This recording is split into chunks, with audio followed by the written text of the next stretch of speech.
1, 2, 3. Excelencia profesional docente. Te invita a seguirnos en las lecturas. Lectura de los textos de preparación para el examen de ascenso de categoría nivel primaria comunitario vocacional. Primer texto de lectura 3.1 Tunicti, F. 2016, con ojos de niño, Editorial Losada. Pag 1.10 Educar y orientar con ojos de niño. Prólogo. En una entrevista concedida a una revista italiana el año 2009, James Ekman, Premio Nobel de Economía del año 2000, comenta: en Holanda el 3,4% del PIB se invierte en programas de formación activa para el trabajo. Pero si analizamos los beneficios económicos, constatamos que son nulos. El motivo es que esta medida llega demasiado tarde para encontrar el método adecuado que permita resolver el problema. Hay que solucionar los problemas desde el momento en que aparecen. Para preparar mi participación en este congreso formulé la siguiente pregunta a Federico, mi sobrino de 23 años, que con 19 años, finalizó la escuela media superior y actualmente se encuentra en situación de desempleo. Si pudieses elegir, ¿a qué te gustaría dedicarte? Lo piensa un largo rato, y no sabe qué responder. Tras insistir, me dice, piloto aéreo. Después le pregunto, ¿pero para qué trabajo crees tener más capacidades? De nuevo, tras un largo silencio, me contesta, para director de teatro. Es interesante constatar que con 23 años no tendrá una respuesta, como si nunca se hubiese parado a pensar o nadie le hubiese ayudado a pensarlo. Me pareció que las dos respuestas eran tremendamente infantiles. La primera, piloto aéreo, es una respuesta típicamente infantil, la de un niño que proyecta sus sueños y deseos. La segunda estaba ligada a su última experiencia laboral, el mismo día en que le formulé la pregunta, como ayudante de un director de teatro. Con 23 años Federico no había hablado nunca de estos trabajos, y no había hecho nada por convertirlos en objetivos concretos. Por último, le pregunté si la escuela le había ayudado en algo a elegir. La respuesta, esta vez, fue inmediata: no, lo único que hizo la escuela fue llevarnos de visita a escuelas superiores cercanas cuando estábamos en secundaria, 13 años. Se orienta entre los 13 y los 19 años y quien manda es el mercado. Es una práctica corriente en la educación italiana orientar a los estudiantes en las elecciones académicas al término de la educación obligatoria y tras finalizar la escuela superior, dándoles a conocer, como bien decía Federico, las diferentes escuelas y facultades disponibles. En estas ocasiones también pueden surgir oportunidades laborales. Por otra parte, el objetivo más o menos explícito de la orientación académica y profesional es tratar de que la elección de los estudiantes y la demanda del mercado coincidan lo más posible. Si se eligen sectores con mayor demanda del mercado, la probabilidad de aceptación será más alta. Pensando en los últimos 40 años, en que he podido observar cómo el mercado se orientaba a la formación, me vienen en mente al menos 4 etapas. En los años 60, la demanda de especialización era muy alta. El mercado demandaba operarios, técnicos y expertos altamente especializados, para ofrecer una producción de calidad. En los 70, con la rápida evolución de las tecnologías de producción, se cae en la cuenta de que esa especialización dificulta la adaptación a los diversos procesos y modalidades laborales, y el mercado comienza a esperar de la formación más flexibilidad, apertura y creatividad. En los años 80, llegan las nuevas tecnologías, el ordenador, la informática, y se pide que la formación pase por una alfabetización digital. En el año 2000 nos hallamos en la era de las redes telemáticas. Acerca del primer punto, Ekman refiere que intervenir en la adolescencia no puede producir los resultados esperados porque es demasiado tarde. Sobre el segundo punto, creo que el mercado no tenía ni el derecho ni el interés de establecer la agenda, los objetivos y las características de la formación, y por ende, tampoco de la educación. Carece de derecho, porque el proyecto educativo se tornaría conservador, porque proyectado sobre las exigencias del presente, se volvería una defensa del pasado. Carece de interés porque, por un lado, no conseguiría contar con operarios en varios niveles, contentos con su labor y que puedan volcar su interés y entusiasmo en su trabajo y a su vez en su empresa, teniendo empresa y trabajador intereses comunes y compartidos, y por otro porque el mercado no es capaz de imaginar las exigencias del futuro como, creo, demuestran los ejemplos citados, y por lo tanto se encuentra siempre detrás incluso de sus propias exigencias. La orientación comienza a los 3 años. Volvamos al origen, a la raíz del problema, al verdadero principio. No se elige a los 14 o 19 años, sino a los 3, a los 6. Aquí se enfrentan dos modos opuestos de entender al alumnado, al profesorado y a la función de la escuela. Por un lado, la vieja concepción del alumno que no sabe, que viene a la escuela a aprender. El vaso vacío que se llena poco a poco, acumulando lecciones, conocimientos, competencias. El profesor sabe y viene a la escuela a enseñar a los que no saben. Todos los alumnos son iguales porque ninguno sabe nada. El profesor ofrece a todos las mismas oportunidades, por lo que es legítimo esperar que, tras un periodo de tiempo, un trimestre, un año, 5 años, todos hayan llegado al mismo nivel de aprendizaje. Que medir de ese vaso vacío que se ha ido rellenando es el objetivo de la evaluación.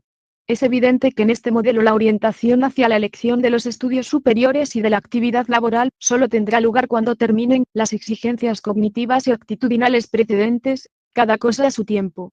Decíamos que esta es una vieja concepción, rechazada por parte de la ciencia y de los programas ministeriales, pero existente aún en las experiencias de nuestros hijos y sobrinos, y que establece y justifica una escuela que continúa funcionando en estas condiciones. Lo que la ciencia dice, sin ninguna duda, es que al contrario de lo que se ha afirmado, el niño sabe y es capaz y competente desde su nacimiento y que el periodo de mayor crecimiento es el producido durante los primeros años de vida, antes del inicio de su educación formal. Es precisamente en los primeros meses y años de vida, cuando el niño adquiere las bases y los fundamentos sobre los cuales podrá construir la estructura cultural y social que la familia, la escuela y la sociedad le van a proponer. Si no existen fundamentos sólidos, no será posible esa construcción.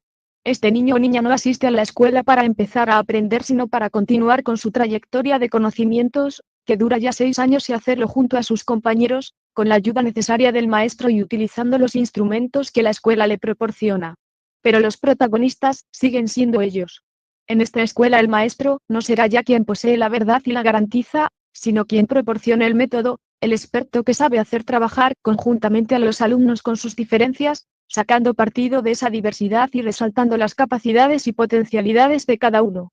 También se forma y manifiesta el fundamento para la identificación de las propias aptitudes, preferencias y aspiraciones a lo largo de estos primeros años. Pero para que esto sea posible, es necesario evitar dos errores fundamentales en la educación, tanto familiar como escolar.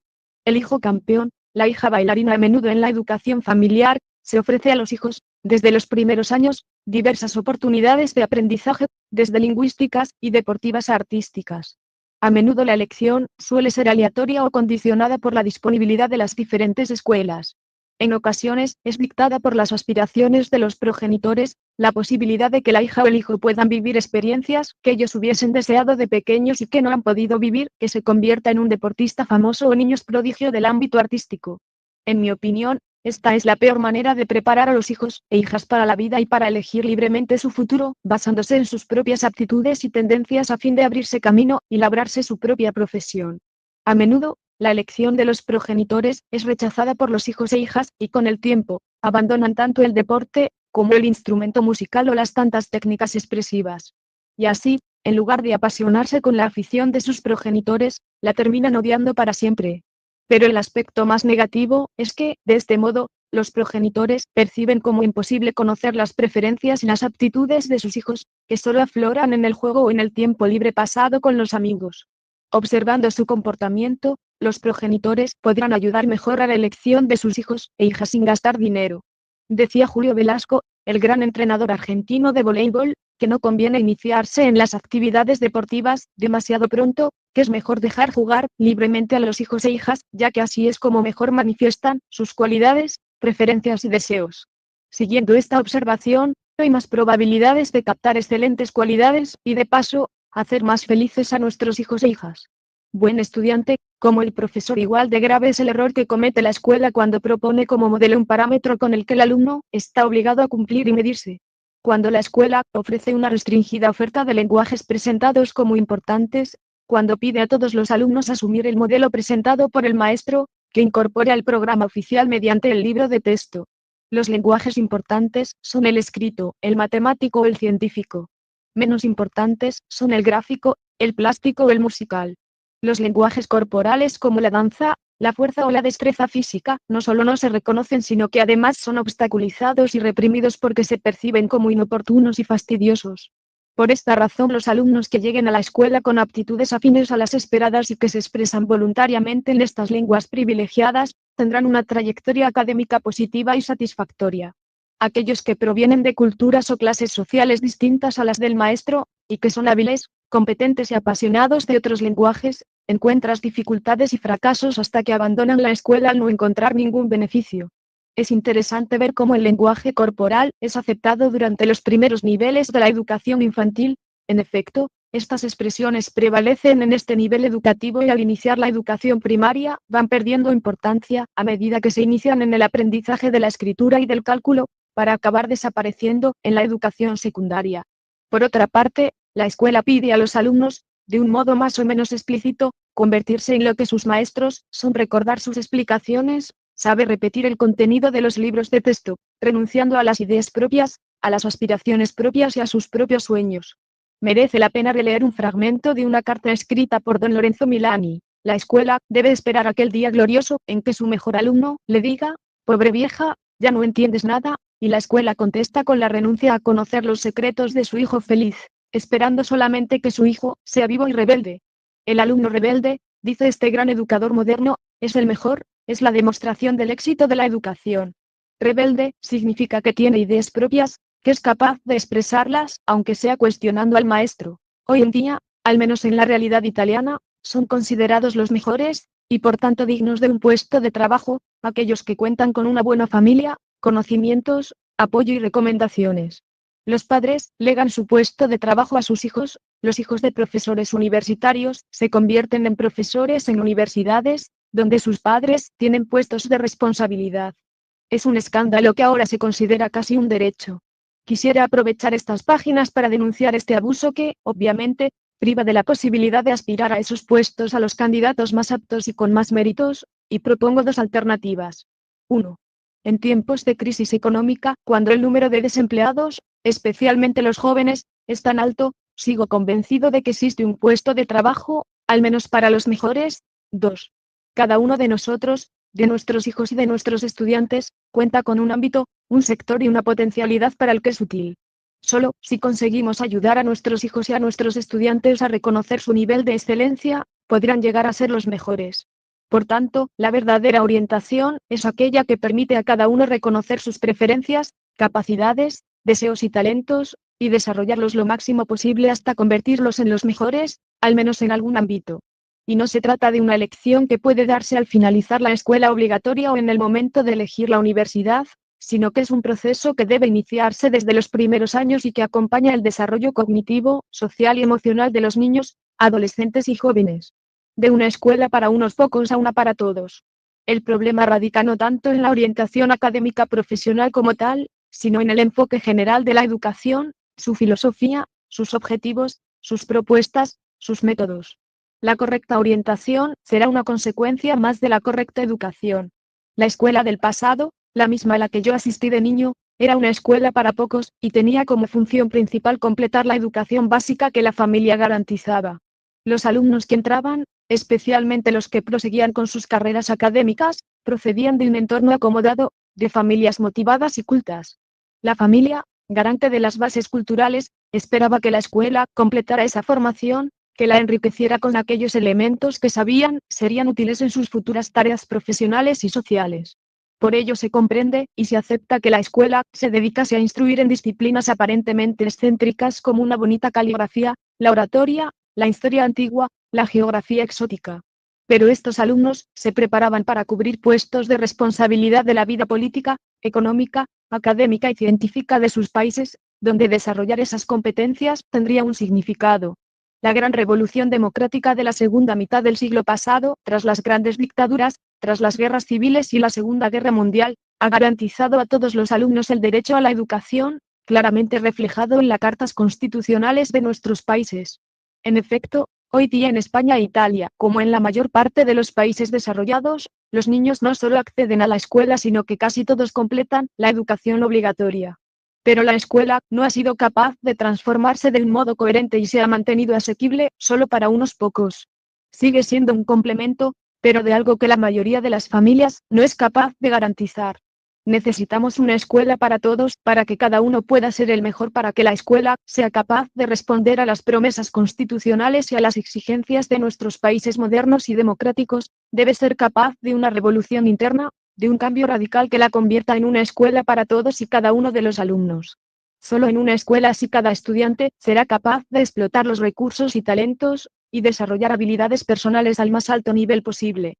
Para lograrlo, la escuela ya no puede confiar en las familias, sino que debe asumir la responsabilidad, incluso antes de diseñar sus programas y propuestas, de ofrecer las bases culturales que antes garantizaba la familia. Debe ser un lugar que por el mero hecho de frecuentarla, ayude a entender cosas nuevas, haga entrar a sus alumnos en otro mundo, el mundo de la cultura, del conocimiento, de las artes, de la ciencia, de las palabras, de la comparación, de la ayuda. Un mundo en el que, respetando el derecho a la diversidad, se aprenda a ser iguales. Una escuela rica. Rica en estímulos, en sugerencias. Con libros, arte, música, colores, plantas, agua. Espacios diversos para usos diversos. Los libros estarán disponibles, con sus características y niveles diferentes, para conocerlos, tratarlos, consultarlos, leerlos, llevarlos a casa y de vacaciones. Una escuela que escucha. Un ambiente donde se considere normal que un adulto, todos los días, dedique un tiempo determinado a la lectura de un libro a los niños. Los niños escuchan al adulto que lee, viviendo por primera vez, muchos de ellos, el milagro de la lectura, la posibilidad de seguir las imágenes y las aventuras que sugieren las palabras. Pero el adulto también escucha a los niños para conocerles, para averiguar lo que saben y piensan. Una escuela para todos debe estar abierta a las contribuciones de todos. Ninguna unidad didáctica debería comenzar con una propuesta, sino con un tiempo de escucha. Los niños saben que pueden, deben llevar su mundo a la escuela porque se trabajará sobre ello. A través de la escucha, atención, curiosidad, interés, activa e interesada, el adulto podrá conocer las aspiraciones y las vocaciones de sus alumnos. Una escuela abierta. Para que la escuela sea de todos, debe ser abierta al mundo. Primero abierta al mundo de los niños, con sus palabras, sus relatos, sus convicciones, sus invenciones, sus capacidades. Después al mundo exterior, invitando a sus padres, amigos, artistas, científicos, a participar y contribuir. Más tarde se sale de la escuela para encontrarse con el mundo. Una escuela de muchas lenguas. La escuela debe dejar de elegir los únicos lenguajes formales, literarios y lógicos que excluyen a gran parte de los estudiantes, y debe proponer un abanico más amplio de posibilidades, extendiéndolo a aquellos más expresivos, los corporales, las habilidades manuales, las actitudes creativas, de modo que cada niño pueda reconocer los lenguajes más adaptados a su capacidad y sensibilidad. Esto no implica que la escuela no deba fomentar la lectura, la escritura, la lógica y las matemáticas en todos los estudiantes, pero para llegar a ellos, para muchos estudiantes, lo mejor es consolidar el lenguaje más cercano a sus características y personalidad. De este modo cualquier alumno encontrará la manera más adecuada de aprender en relación con sus capacidades y expectativas para poder esforzarse al máximo, lo que le ayudará a ver la escuela como suya. Una escuela de la diversidad. Por todas estas razones, la escuela debe ser no para los iguales sino para los diferentes. No hay injusticia peor que considerar iguales a los diferentes, decía Don Milani. Pero no es solo por motivos de justicia, sino para ser una buena escuela. Rico es aquel grupo capaz de integrar las diversas contribuciones de sus miembros, y pobre aquel cuyos miembros piensan y saben lo mismo. La diversidad es un recurso y un derecho. A partir de este principio, la escuela permitirá que cualquiera de sus alumnos se realice al máximo de sus posibilidades. Una escuela científica, con pensamiento crítico. La escuela debe renunciar a su naturaleza dogmática representada por la indiscutible verdad de lo que dice el maestro y lo que está escrito en los libros de texto. Debe abrirse a las características más elementales pero irrenunciables del pensamiento y la investigación científica. Buscar las mejores soluciones, confrontando opiniones distintas, aceptando el debate y la verificación. Debe hacer comprender a sus estudiantes que cada problema tiene muchas soluciones posibles y que encontrar nuevas soluciones es siempre motivo de satisfacción y enriquecimiento. De nuevo, una apertura a la recepción de nuevos pensamientos, estrategias y tiempos diferentes. Una escuela creativa. Nada de repeticiones ni estereotipos sino seguridad, riesgos, novedades, investigación. Creatividad no significa libertad de expresión y libertad de hacer lo que uno quiere y como uno quiere, o no solo eso, sino encontrar soluciones innovadoras y satisfactorias a partir de las difíciles y a menudo estrechas condiciones de la realidad. Una escuela democrática. Una escuela capaz de escuchar a los alumnos incluso en lo referente a las decisiones de gestión y gobierno de conformidad con el artículo 12 del Convenio Internacional, según el cual los niños tienen derecho a expresar su opinión cada vez que se toman decisiones que les incumben. De la escuela de las aulas a la escuela de los laboratorios. En Italia las familias gitanas a menudo mantienen su tradición nómada. La ley permite a sus hijos inscribirse en la escuela del lugar al que lleguen, durante el tiempo que residan en ese lugar. Un niño gitano se presenta en la escuela con el curso ya iniciado y la maestra lo acoge afectuosamente, se presenta, le presenta a los compañeros de clase, presenta a estos al recién llegado, y finalmente dice: puedes sentarte en tu sitio. El niño la mira asombrado, y responde: pero si no estoy cansado. La escuela de los bancos y las aulas, la escuela en la que se permanece sentado horas y horas, sea cual sea la actividad, es una escuela extraña, lejana a la experiencia y a la comprensión de la mayoría de los niños, pero solo el niño gitano tiene la capacidad y la sinceridad de expresarlo explícitamente. En la escuela de las aulas, se pide a los niños y especialmente a aquellos más débiles y más alejados de su cultura, el esfuerzo más grande. Deben ser capaces de cambiar su modo de razonar, su vocabulario, su actitud cada hora, solo porque suena una campana, sale un maestro y entra otro. El único soporte que tiene el alumno es el cambio de libro a un cuaderno y nada más. Sale el profesor de lengua con quien se necesitaba ser expresivo, rico y creativo en el uso de las palabras, y con quien se podía compartir impresiones e ideas personales acerca de las letras de las canciones y sobre los autores literarios estudiados. Entra el profesor de matemáticas, y en un minuto es necesario pasar a un lenguaje riguroso, donde las palabras son inequívocas y las reglas férreas. Después puede entrar el profesor de música con el cual es posible moverse, cantar, tocar algún instrumento. Para los alumnos más afortunados, habituados a actividades variadas y diferentes, probablemente el esfuerzo y la dificultad sean tolerables. Pero para la mayoría de los alumnos estos saltos son imposibles. Si han sido capaces de entrar en el lenguaje y actitudes correctas de la hora de lengua, tendrán dificultades para salir de ellas rápidamente y corren el riesgo de continuar razonando de esa manera durante gran parte de la hora de matemáticas, no logrando seguir al profesor y obtener buenas notas. Considero, por otra parte, que siempre que sea posible, la escuela debería diseñar la estrategia más adecuada para facilitar a todos los estudiantes, especialmente a aquellos que tienen más dificultades, la posibilidad de seguir sus indicaciones y obtener los mejores resultados. Si pensamos en los hábitos de los artistas o artesanos, constatamos, al instante, que el lugar donde realizan sus obras es siempre especial, muy característicos de su actividad, ricos en estímulos, instrumentos y testimonios. El atelier de un pintor es totalmente del estudio de un músico y el de un carpintero, diferente al de un orfebre o al de un herrero. Para cada profesional, uno es importante entrar en su ambiente, con sus instrumentos, sus materiales, sus obras. ¿Por qué no hacer algo similar también en la escuela? ¿Por qué no pedir a los alumnos realizar las diversas operaciones mentales en lugares distintos, adecuados y sugerentes? Soy muy consciente de que no es la solución a los problemas, pero podría ayudar, especialmente a aquellos más débiles, a perderse menos, a encontrar con más facilidad el sentido a las propuestas escolares y el motivo de los cambios tan rápidos. Si en lugar de tener una escuela formada por aulas en las cuales los estudiantes esperan el cambio de profesores, tuviéramos una escuela de laboratorios a los cuales los estudiantes van a afrontar los distintos temas de las diferentes disciplinas, dejarían de limitarse a estar sentados para escuchar la lección, irían a los diferentes ambientes adaptados para vivir experiencias distintas de cada disciplina. Para las materias científicas, se iría al laboratorio de ciencias con sus microambientes acuarios, terrarios, con sus cultivos, sus microscopios y estereoscopios, con sus mesas altas, adaptadas a los experimentos, sus lavabos, las vitrinas, los picos de Bunsen. Sin bancos, ni sillas. Ahí se hacen otras cosas, y parece natural adecuar, incluso el lenguaje a las diversas actividades. No existe la cátedra, y resulta natural que el profesor no imparta clase, sino que guía mediante comentarios y experimentos. Para conocer la naturaleza, se precisa además del laboratorio de ciencia, una huerta en el jardín de la escuela. Una huerta como laboratorio, con espacios bien definidos, con sus diversas hortalizas, cuidadas con esmero y pasión hasta su maduración para su recogida y posterior consumo. El laboratorio de la cocina para experimentar con muchos de los conceptos estudiados en la ciencia y la biología, y vivir experiencias sensoriales, a menudo sacrificadas y humilladas en la educación nutricional y el chantaje o la imposición coercitiva de la familia en la baja calidad de las comidas escolares.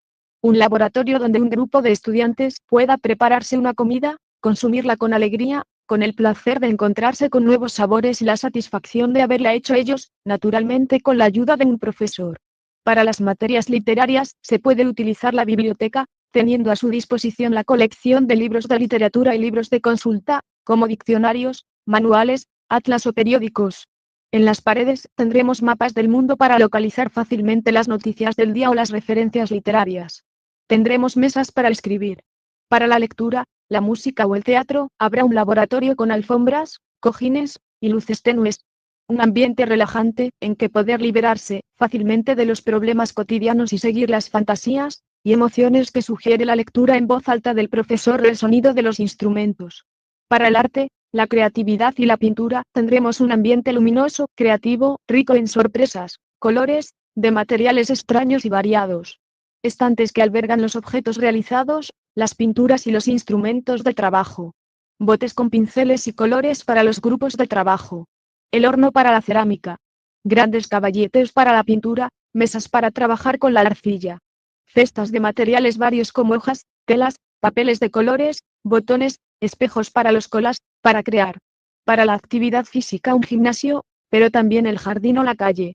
Para las actividades manuales un taller donde poder trabajar la madera, desmontar una bicicleta, soldar metal.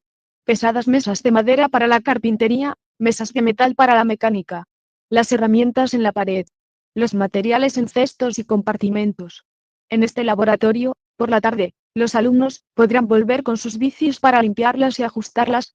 Una buena manera de estimularles en el uso de un medio de transporte sano y ecológico, con el cual la escuela debe comprometerse y participar. Sorprendentemente en una escuela así no habrá bancos, en algunos laboratorios habrá mesas de trabajo y solo en algunos espacios habrá sillas, para la tranquilidad del pequeño gitano. A los alumnos se les pedirá actividades y movimientos muy diferentes. Se les invitará a pasar de momentos de gran concentración, emoción y atención, a momentos de liberación física y mental, inventando y construyendo.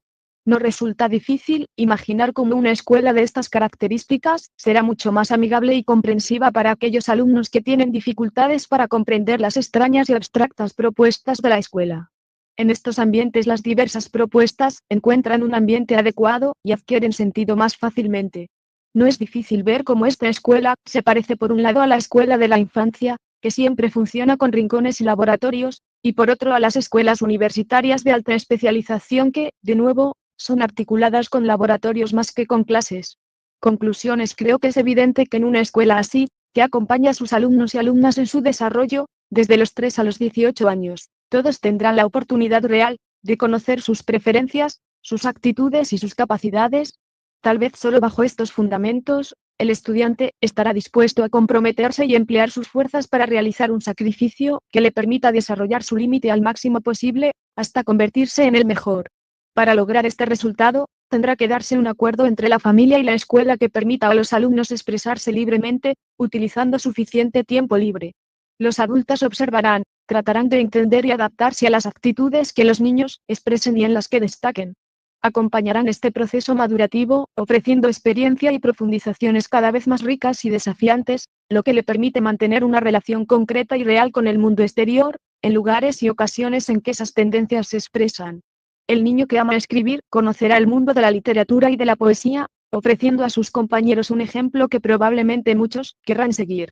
Contribuirá en el periódico de la escuela, escribirá artículos que enviará a periódicos locales, frecuentará librerías y bibliotecas.